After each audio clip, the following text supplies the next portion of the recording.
Assalamualaikum warahmatullahi wabarakatuh. Di sini saya akan sedikit menjelaskan tentang uji ANOVA satu arah.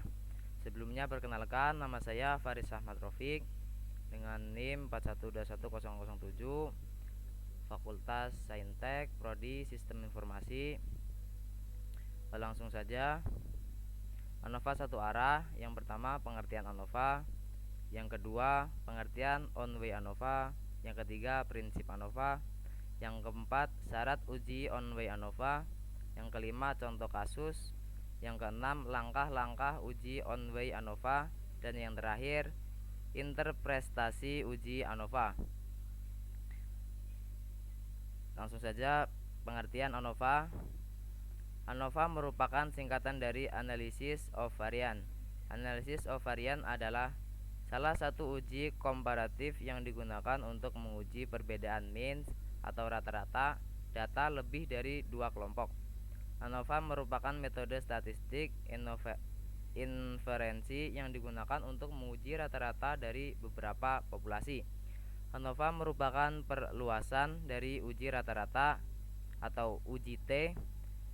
Jika uji T menggunakan hanya dua sampel yang akan dibandingkan, maka dengan ANOVA dapat dibandingkan lebih dari dua sampel. Karena merupakan perluasan uji rata-rata, maka komponen yang digunakan sebagai acuan adalah variansi, sehingga ANOVA disebut juga analisis variansi. Misalnya, kita ingin mengetahui apakah ada perbedaan rata-rata EQ antara siswa kelas SLTP, kelas 1, 2, dan kelas 3.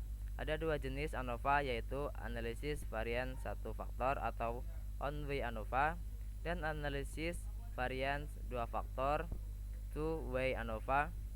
Pada materi kali ini saya hanya akan membahas analisis varian satu faktor atau ANOVA satu arah.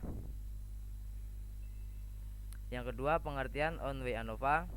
On-way ANOVA adalah uji yang digunakan untuk mengetahui apakah rata-rata dua atau lebih kelompok berbeda secara nyata atau tidak. Uji on-way ANOVA disebut juga uji ANOVA satu faktor atau satu arah.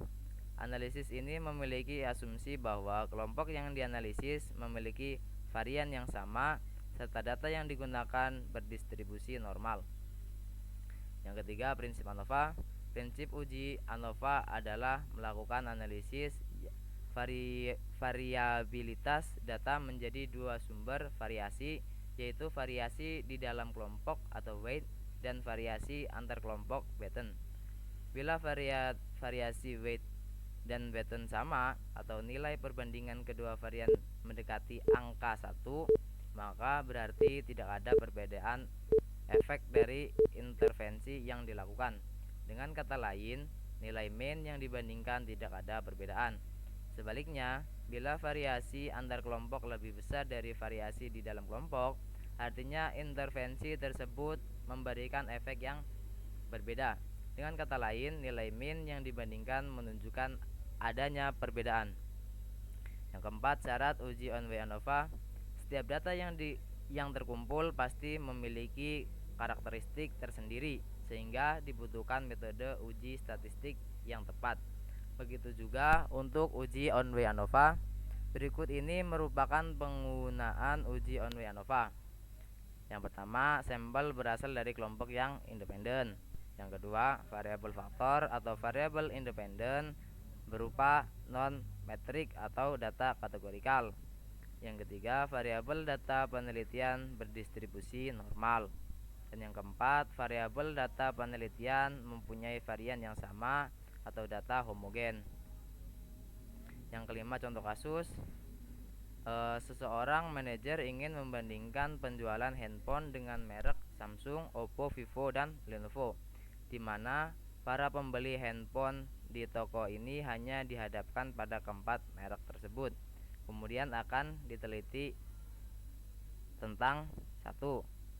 Berapa rata-rata penjualan keempat handphone tersebut? Yang kedua, apakah terdapat perbedaan rata-rata dalam penjualan keempat handphone tersebut? Dan yang ketiga, rata-rata penjualan handphone mana saja yang sama atau berbeda penjualannya. Kemudian langkah-langkah uji on-way ANOVA. Ini data-data tadi mulai dari Samsung, Oppo, Vivo, dan Lenovo per minggunya. Selanjutnya langkah-langkah uji ANOVA. Yang pertama melakukan uji normalitas Shapiro-Wilk. Yang kedua melakukan uji homogenitas. Dan yang ketiga melakukan uji on-way ANOVA. Dalam dasar pengambilan keputusan uji normalitas, yang pertama, jika nilai sig lebih dari 0,05 maka data berdistribusi normal. Yang kedua, jika nilai sig kurang dari 0,05 maka data berdistribusi tidak normal. Langkah-langkah uji on-way ANOVA. Langkah yang pertama, buka SPSS dan klik pada variable view. Kita buka SPSS, klik dalam variable view. Langkah selanjutnya, penamaan pada variabel.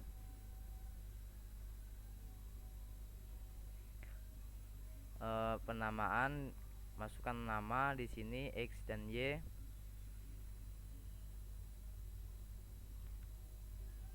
Kemudian klik data view dan akan otomatis muncul variabel X dan Y atau variabel merek dan penjualan yang telah kita isi pada variabel view tadi. Selanjutnya isikan data ke dalam view. Kita masukkan data ke sini. Ini datanya sudah saya masukkan. Langkah selanjutnya melakukan uji normalitas. Untuk melakukan uji normalitas, klik pada analis, kemudian pilih deskriptif statistik, kemudian pilih explore. Kita klik analis, deskriptif statistik, selanjutnya kita explore.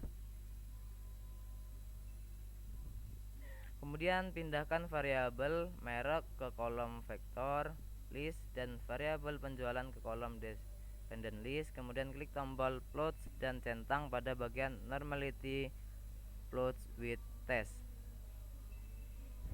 Kita masukkan data penjualan sama merek di sini. Kemudian kita klik plots. Kita centang pada normality plots with test. Kemudian kita continue. Kemudian kita oke. Ntar nanti akan muncul data seperti ini. Kemudian melakukan uji ANOVA sekaligus uji homogenitas.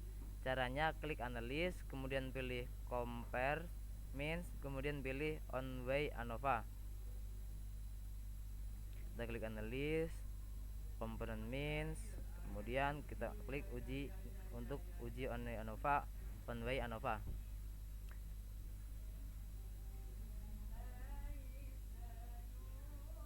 Kemudian masukkan merek ke dalam kolom vektor dan penjualan ke dalam kolom dependent list. Kemudian pilih push hook, lalu beri tanda centang pada Turkey, lalu continue dan pilih option.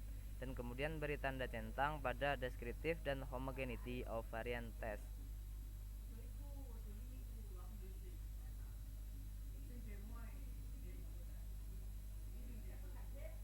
Di sini kita klik, kita masukkan datanya, penjualan dan juga merek. Kita klik post hook, kemudian kita centang di bagian Turkey, continue, lalu kita oke. Nah, ini hasilnya. Selanjutnya berdasarkan output SPSS deskriptif, kita dapat melihat perbedaan rata-rata penjualan dari keempat merek handphone dengan rincian sebagai berikut.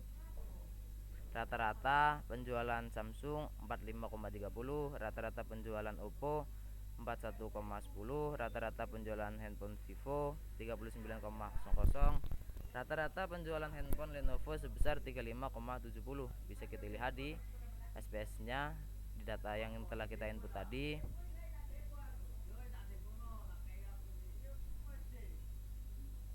Dan di sini dapat kita lihat rata-ratanya.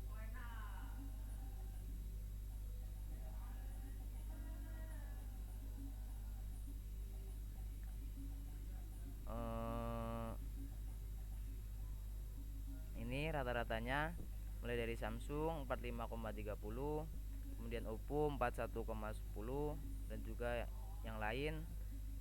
Samsung 45, Oppo 41,10.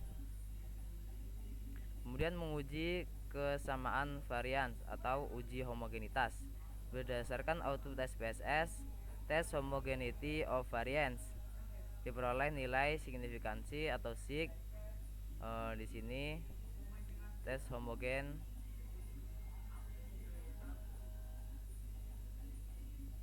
di tes homogen of variance kita mendapatkan sig 0,074. Nah, 0,074 karena nilai signifikansi 0,074 lebih dari 0,05, maka dapat disimpulkan bahwa varian keempat kelompok penjualan handphone yang kita bandingkan tersebut adalah sama atau homogen, sehingga asumsi homogenitas dalam uji on-way ANOVA terpenuhi. Kemudian menguji apakah keempat sampel mempunyai rata-rata yang sama atau berbeda, uji ANOVA. Dasar pengambilan keputusan dalam analisis ANOVA yang pertama, jika nilai signifikan atau sig lebih dari 0,05 maka rata-rata sama. Jika nilai signifikansi atau sig kurang dari 0,05 maka rata-rata berbeda. Berdasarkan output ANOVA di atas,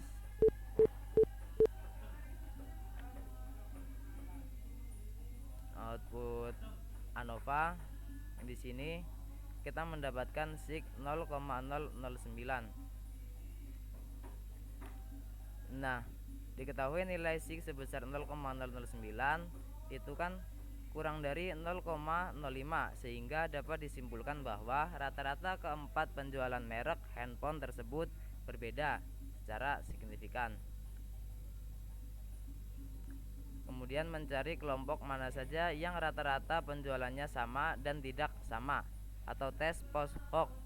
Pengujian Turkey HSD adalah pengujian perbandingan jamak untuk menentukan apakah rata-rata penjualan tersebut signifikan dalam jumlah analisis varian.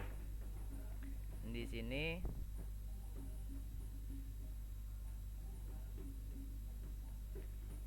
Turkey HSD ini.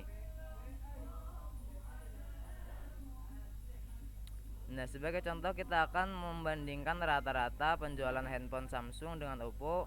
Angka perbedaan rata-rata untuk penjualan merek handphone tersebut adalah 49 angka 4,200. Angka 4,200 ini diperoleh dari nilai rata-rata atau pada output deskriptif.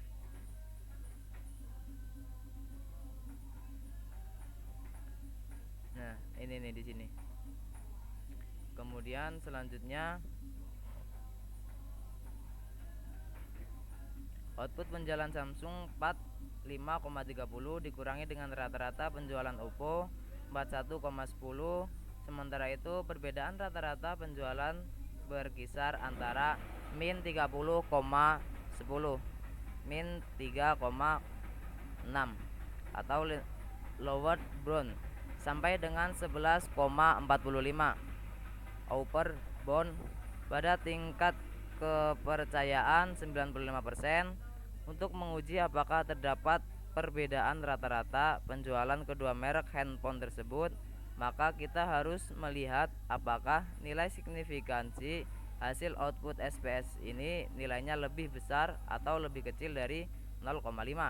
Berdasarkan output multiple comparison diketahui nilai sig sebesar 4,15.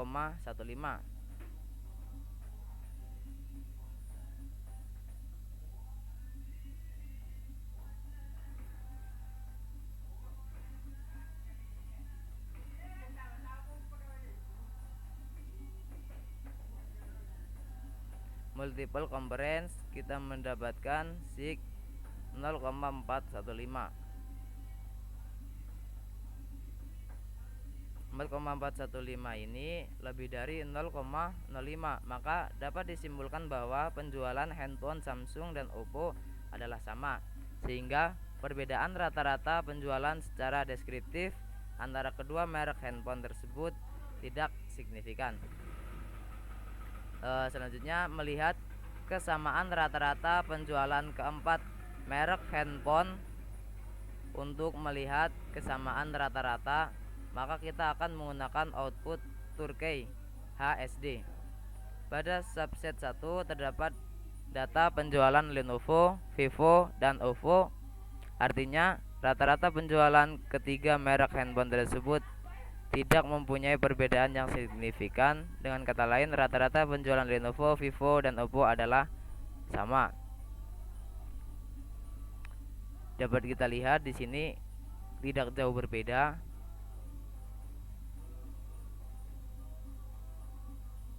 Kemudian pada subset 2 terdapat data penjualan Vivo, Oppo, dan Samsung. Artinya rata-rata penjualan ketiga merek handphone tidak mempunyai perbedaan yang signifikan. Dengan kata lain, rata-rata penjualan Vivo, Oppo, dan Samsung adalah sama. Kemudian pembuatan kesimpulan dalam uji Onwy ANOVA. Dalam riset eksperimen ini hanya rata-rata penjualan Samsung dengan Lenovo saja yang berbeda, dengan rata-rata penjualan handphone merek Lenovo dengan penjualan handphone merek lainnya adalah sama.